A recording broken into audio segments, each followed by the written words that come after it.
Yeah, we need to talk about the insane records Marvel is breaking at the box office, because between Avengers Doomsday and Spider-Man Brand New Day, Marvel is doing things that have never happened before at the box office. First of all, Spider-Man Brand New Day has officially crossed $2 billion at the box office, which means 2026 could be the first year ever to have two separate movies cross the $2 billion mark at the box office. To put in perspective how actually insane that is, only 8 movies have ever crossed $2 billion in the history of cinema, with Man-Spider Brand New Day becoming the newest one to join the ranks. It's genuinely insane the turnaround Marvel has had with the MCU. Even though after Avengers Endgame things were all downhill, now they're about to have 2 of the top 10 highest grossing films of all time in the same year. I'll get to the early Avengers Doomsday predictions in a second, because those are absolutely insane, but the craziest part about Brand New Day making $2 billion by itself is that Brand New Day has made more money by itself than all 4 Marvel and DC films that released last year. Captain America Brave New World, Thunderbolts, The Fantastic Four First Steps, and Superman combined for $1.9 billion.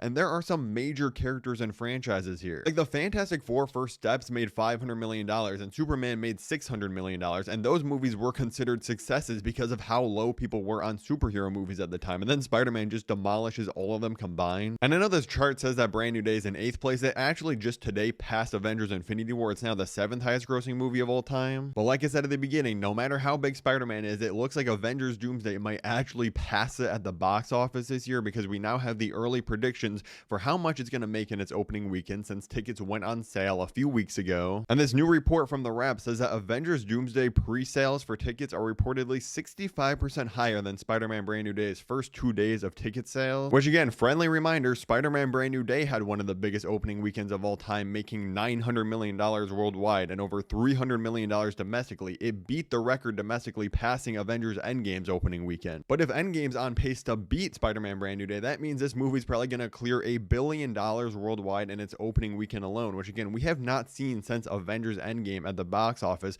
which is really just insane, because so many people thought after Endgame the MCU was never going to get back to that level again. And especially in the last couple of years, it really seemed like that, with everything happening with movie theaters, people going to them less, but somehow Marvel has conjured up the perfect storm to bring everybody back. And the craziest part about this all is, if you go back 2 years ago, this was going to be a Kang movie. It was titled Avengers Kang Dynasty. It was going to have Destin Daniel Cretton, who directed Spider-Man, as the director of it, which I think he would have made a really good movie. But I'm sorry, if Kang was the villain of this movie, the hype would not have been anywhere near as close as it is with Doctor Doom. And then you add on the fact that they brought back RDJ as Doom. Whether you like that decision or not, Marvel has made this a must-see event to see what on earth they're doing. And like, I still have hope for the new DC universe being successful in its own way, but it's never going to catch up to the hype and momentum that the MCU has going for it, especially with the films Marvel just announced that are coming after the next 2 Avengers films. So if you want to hear all about those new movies, click the video above my head right now, and thank you so much for watching.